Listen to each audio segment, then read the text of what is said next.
Hi అండి, welcome to Jyothish kitchen. ఈరోజు మన కిచెన్లో చాలా సింపుల్ రెసిపీ అండి. మనము పచ్చి శనగపప్పులో కొబ్బరి వేసి వండుతామన్నమాట. ఈ కాంబినేషన్లో కర్రీ చాలా బాగుంటుంది. పక్కని చారు పెట్టుకుంటే తినడానికి చాలా సూపర్ టేస్ట్తో ఉంటుందండి. చాలా ఈజీ ప్రాసెస్. ఇంకెందుకు ఆలస్యం, చూసేద్దాం తయారీ విధానం. ఇదిగోండి, శనగపప్పు కొబ్బరికాయ కోసం నేను తీసుకున్న శనగపప్పు. ఒక చిన్న కొబ్బరికాయ తీసుకున్నాను, ఒకప్పుడైతే శనగపప్పు. ఇది కడిగి నానబెట్టి నేను కుక్కర్లో పెడతాను. ఇదిగోండి, నేను తీసుకున్న శనగపప్పు కడిగి నానబెట్టాను. ఇది ములిగే వరకు వాటర్ వేస్తాను అనమాట. ఎక్కువ అవసరం లేదు, ములిగే వరకు వేసాను. అయితే నేను రైస్ కూడా కడిగి పెట్టుకున్నాను, ఎందుకంటే నాకు పెద్ద కుక్కర్ ఉందండి. ఇదిగో పెద్ద కుక్కర్లో ఒక గిన్నెలో రైసు, ఒక గిన్నెలో పప్పు పెట్టేసుకుంటాను అనమాట. అడుగునైతే పప్పు పెడతానండి. అడుగును పప్పు పెడితే పప్పు బాగా ఉడుకుతుంది అనమాట. కందిపప్పు అయినా ఏ పప్పు అయినా మనం అడుగును పప్పును పెట్టేసి తర్వాత పైన రైస్ పెట్టుకున్న గిన్నె పెట్టుకుంటే బాగా ఉడుకుతుంది, పప్పు మెత్తగా ఉడుకుతుంది అనమాట.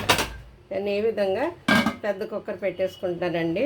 ఇందులో నేను దుంపలు కానీ ఎగ్స్ కానీ పప్పు కానీ ఏదైనా ఉడకబెట్టాలన్నప్పుడు ఇలాగ రెండు ఒకేసారి అయిపోతాయి అన్నమాట. నాకు రైస్తో పాటు అవి కూడా ఒకేసారి అయిపోతాయి.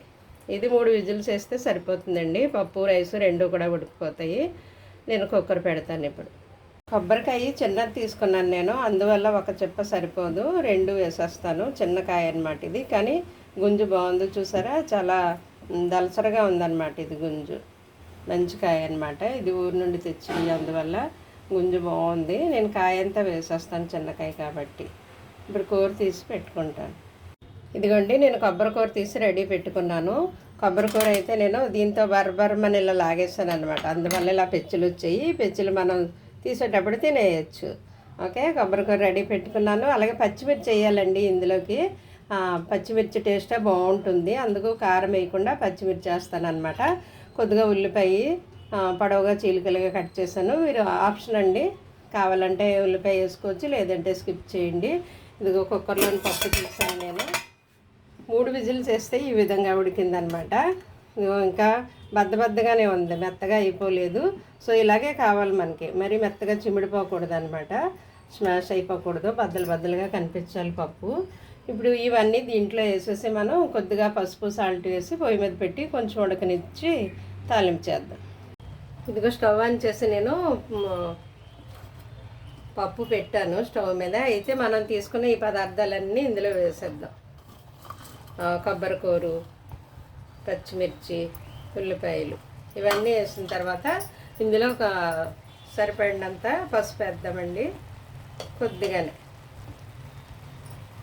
పసుపు, మనం కారం వేయట్లేదు. తాలింపులో కూడా ఎండుమిర్చి వేస్తాము, ఇందులోనేమో పచ్చిమిర్చి వేసాము. బాగుంటుంది దీనికి టేస్ట్. ఇదిగో సరిపడినంత సాల్ట్ వేస్తున్నాను. మీ రుచికి సరిపడినంత మీరు సాల్ట్ వేసుకోండి, ఎందుకంటే మీ టేస్ట్కి తగ్గట్టు తక్కువ ఎక్కువ అడ్జస్ట్ చేసుకోవచ్చు. ఇందులో మనం ఇప్పుడు కొంచెం వాటర్ వేసి ఉడకనిద్దాం.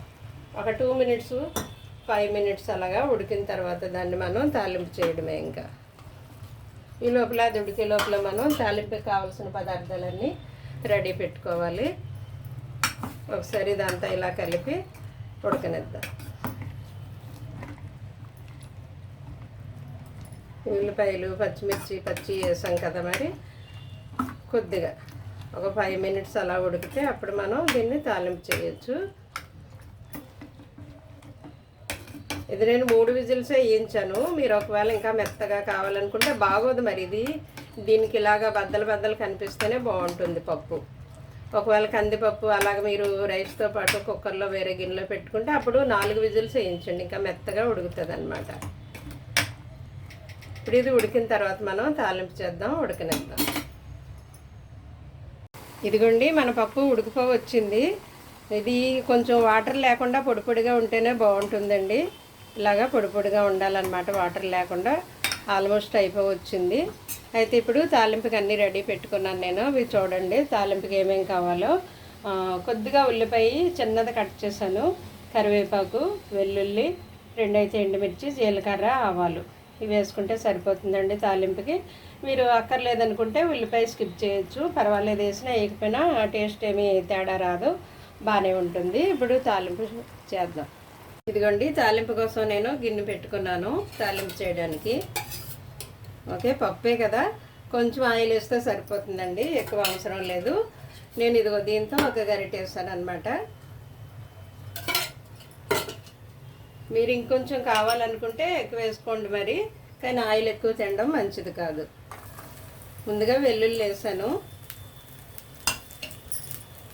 అవి వేగేటప్పుడే నేను జీలకర్ర ఆవాలు వేసాను. అలాగే ఉల్లిపాయ వేద్దాం.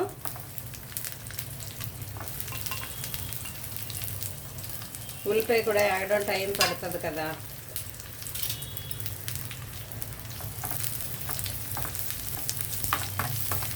కొంచెం వేగిన తర్వాత ఇందులో మనం ఎండుమిర్చి కరివేపాకు వేసేద్దాం.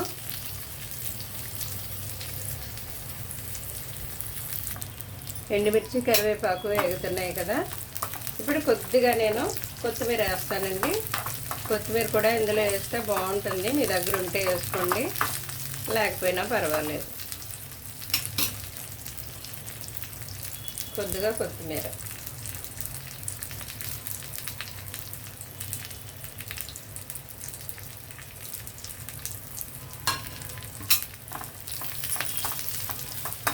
కొద్దిగా వేగనిద్దాం. ఇవి తాలింపు బాగా వేగితేనే టేస్ట్ బాగుంటుంది, అలా అని మాడిపోకూడదు.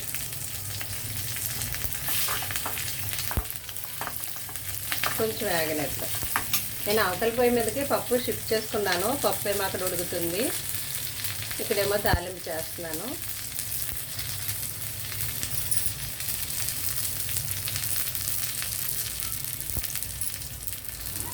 ఓకే, వేగిపోయింది, మనం తాలింపు వేసేద్దాం.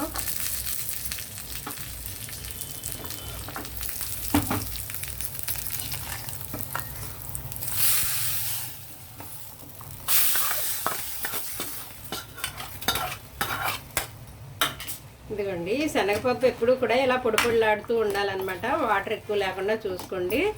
ఈ విధంగా పొడి పొడిలాడితే బాగుంటుంది. ఇది ఇలాగే వండాలి, కందిపప్పులాగా మెత్తగా స్మాష్ అయిపోకూడదు. ఓకే అండి, అయిపోయింది. ఇప్పుడు మనం దీన్ని డిష్ అవుట్ చేద్దాం. ఇదిగోండి, ఫైనల్గా వేడివేడిగా మన పచ్చిశనగపప్పు కొబ్బరి కర్రీ రెడీ అయిపోయిందండి. కొబ్బరిలో ఉండే పోషకాలు మనం ఇదివరకే తెలుసుకున్నాము. అయితే ఫస్ట్ టైం ఈ వీడియో చూసేవారు ఎవరైనా ఉంటారేమో అని నేను క్లుప్తంగా చెప్తున్నానండి. కొబ్బరిలో vitamin B6, B2, B1, riboflavin అని థయామిన్, విటమిన్ సి ఇవన్నీ ఉంటాయటండి. Immunity పెంచుతుందట, anti ఆక్సిడెంట్గా పనిచేస్తుందటండి. ఇది కొబ్బరి తింటే డైజెషన్ బాగా జరుగుతుందట. అయితే కొబ్బరిలో iron, calcium, fibre, manganese, magnesium, potassium, copper, phosphorus, సెలీనియంతో పాటు ఇతర అనేకమైన పోషకాలు ఎక్కువగా ఉంటాయటండి. ఇది ఆరోగ్యానికి ఎంతో మేలు చేస్తుందట. గుడ్ ఫ్యాట్ ఉంటుంది ఇందులో, అలాగే ఫైబర్ కూడా ఉంటుంది. అయితే ఇందులో క్యాలరీస్ కూడా ఎక్కువగా ఉంటాయి కాబట్టి ఇది కొంచెం పరిమితిగా తినాలటండి. అదే అలాగే శనగపప్పులోకి వస్తే ప్రోటీన్ ఉంటుంది. సో ఇది హెల్దీ కాంబినేషనే. ఓకేనండి, థ్యాంక్ యూ.